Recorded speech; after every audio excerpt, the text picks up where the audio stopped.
How fluid and fixed is a big simulation? Well, you say you've got the rules of the simulation, things like gravity and so on. The matter, two things can't exist in the same place at the same time. All Newton's rules, that sort of thing. These are basic fundamentals of the reality that you simulate. But is it changeable or are they immutable? Well, that depends on who's running the simulation. You can go into a simulation and make changes as you need to, as seems appropriate for the simulation.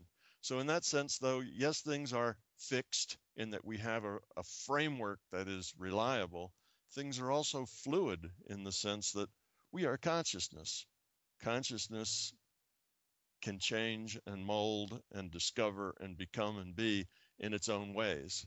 And this physical learning lab will modify itself as we grow and we change and modify ourselves, because it is here for our education. Okay, thanks for the answer, Tom. And that leads perfect to the second question I had, which is for you, and it relates to the restrictions of the brain and the restrictions of reality, because you're just talking about changing reality, and the question is how far can we change it? And that leads to the second question I have. In our last interview, you derived how the brain limits the ability of consciousness to express itself within 3D reality. So for this question, I'd like you to go one step further. And in preparation for the interview, I asked both of you to take a short look at a video by Mirin Dajo, a Dutch fakir who died in 1948. And in my opinion, he really pushed the limits of mind over matter to a new level and demonstrated that the rule set of reality can be cheated if you know how. And so my first question would be, what was your first impression when you took a look at the video, and why do you think the larger consciousness system allowed him to do what he did?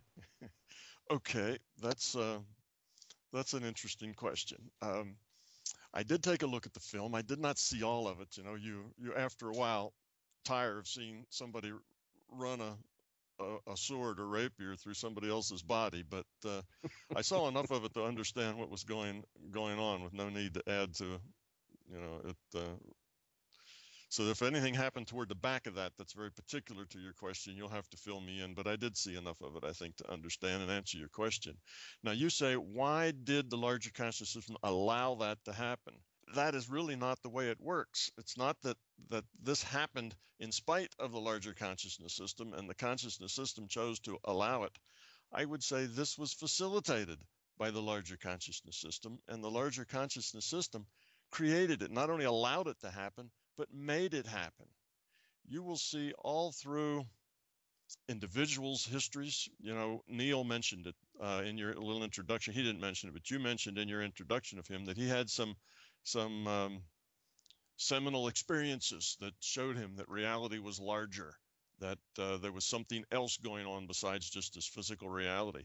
Many of us have those experiences. It's common that people have things that kind of point them in a direction of growth in this area. If we look at history, we will find that these anomalies, that this fellow who could be run through by swords and not perish from it immediately, as most people would, bleed to death, or have his organs damaged, or that sort of thing. These kind of anomalies have been recorded all through history. They happen pretty regularly. Another one, and I saw right next to this article this little video that you asked me to watch, was another video on crop circles. No, there's another one. Here's another one of these anomalous things that happen that tend to wake people up. I would say that the consciousness system, the larger consciousness system running this particular simulation, is trying to wake us up. After all, our evolution is its evolution. We are consciousness. We are just pieces of that whole. As we evolve the quality of our consciousness, grow toward love, spiritual growth, however you want to say that, it evolves because we're it, it's us. We're all parts of this consciousness thing. So it tries to help us learn and grow and evolve the quality of our consciousness. And sometimes it gives us some encouragement. It shows us things that makes us see that there's more to life than just, the physical rules we know of. How could this guy do this and survive? How could those crop circles just appear there within a few hours, in the middle of the night, or sometimes even been recorded during the day as they happened? How could, how could? There's lots of these anomalous things. They're there to wake people up. So I don't think that this person kind of learned to do this and flaunted it in spite of the rules and in spite of the larger consciousness system generally not allowing that sort of thing. I think it was part of a plan, part of a process of awakening people here. And you'll also notice that even though it happened, even though it was filmed and they said he demonstrated it 500 times, or more than 500 times, it said in this film clip. So even though that is rather non-contestable, and that is something that is really hard to just blow off and say, well, that it happened once. You'd say, well, maybe that was doctored. But if you have 500 demonstrations at various times to various people, and you have it on film, you'd have to imagine a huge conspiracy to write that off as somebody's imagination, or it wasn't real. That was somehow doctored and made it look that way, and that all these people who were sitting and watching this, and the people who were doing it, and the X-ray that showed the sword through his middle, and all of that, just really didn't happen. You'd have to be pretty foolish and pretty obsessed, I guess, with upholding the status quo to end up in that camp. But yet that happens. So here he did this. He did 500 demonstrations. It's on film. It's probably been on the internet for a long time. And yet, what difference did it make?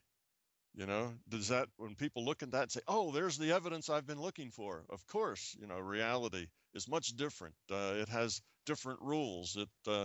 These strange things are real. They don't. A few do. If we look at the whole population, everybody who's ever seen that or heard of it, probably 5%, some small percentage, actually take that and do something valuable with it. They understand that reality is different. They start then becoming seekers. They're looking for, how could this be possible? It is possible. I saw it, and now I need to understand it. And they start to grow and become. And I think that's the point.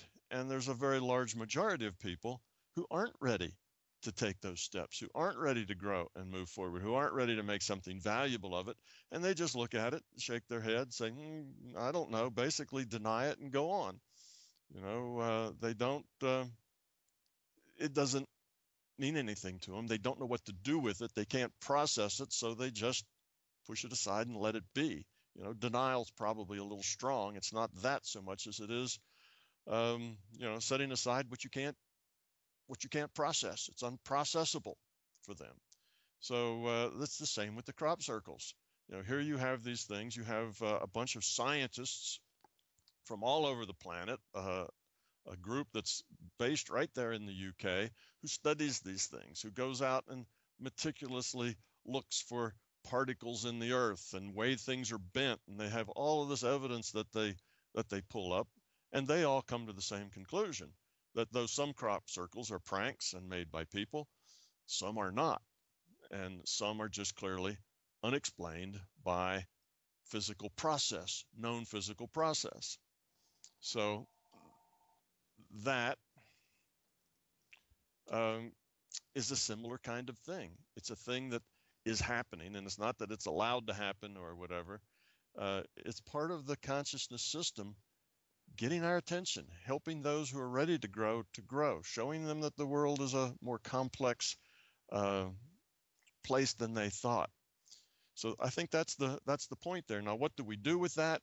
Well, with the fellow and the swords going through his body, most people just can't process, so they just ignore it and let it go. And then 20, 30, 40 years later, people look at the movies and figure, well, it probably was nothing to that. It's probably all made up. Probably never happened. With the crop circles, since that's an ongoing thing right now, that is not what's going on there. They say, well, this was obviously done by somebody, okay? Because it can't just happen by itself. So if somebody did it and it wasn't human technology, then, oh, it must be extraterrestrials doing it. Well, you see, that's just another belief set. It had to be done by somebody. Humans aren't doing it, so some other kind of being had to do it. Well, that's just a conclusion that people come to. Much of this extraterrestrial stuff, I think, is artifacts of consciousness. And I believe the larger consciousness system is, you know, not only allowing, but encouraging, creating, um, enabling these things so that it enabled this person to have these, be able to have these swords through him.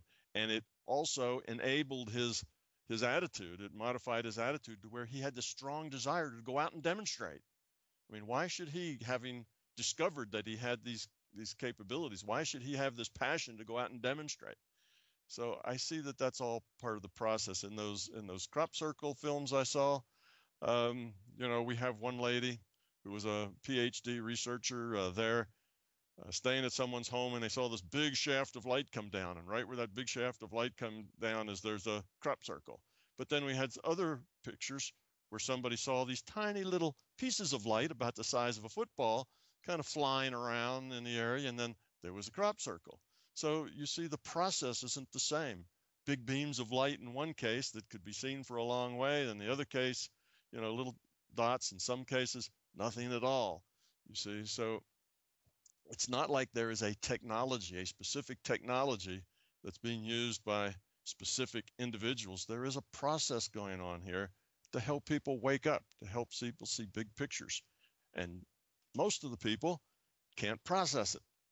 Because they can't process it, then they either say, oh, people do that out in the fields at night, even though that doesn't make any sense, because that would be impossible for people to do out in the night and not be discovered in hours of very complex patterns.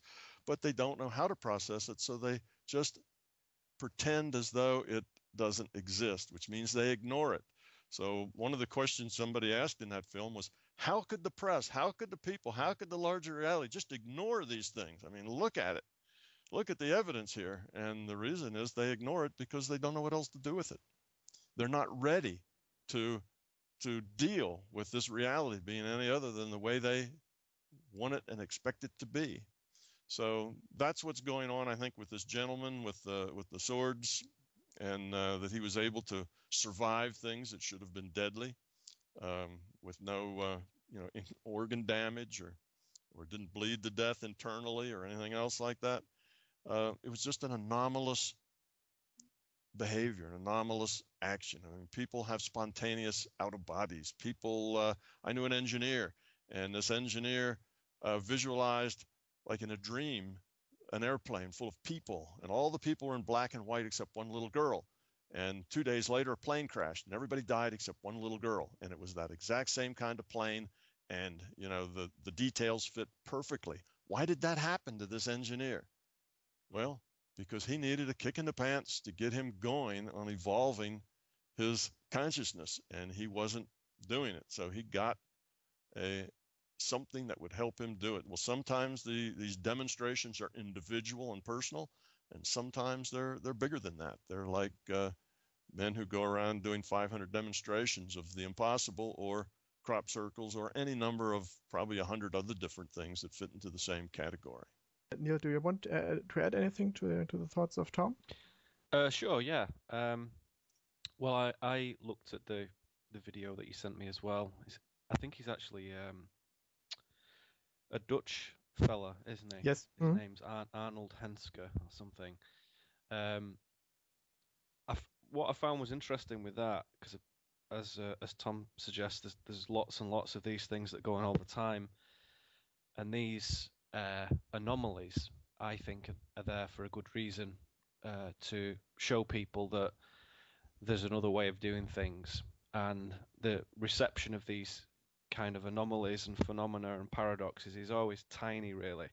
I think you were being very generous Thomas with 5%. I think it's more like Yes. 0.0001 or something. But I Yeah, get you're I get the probably point. right.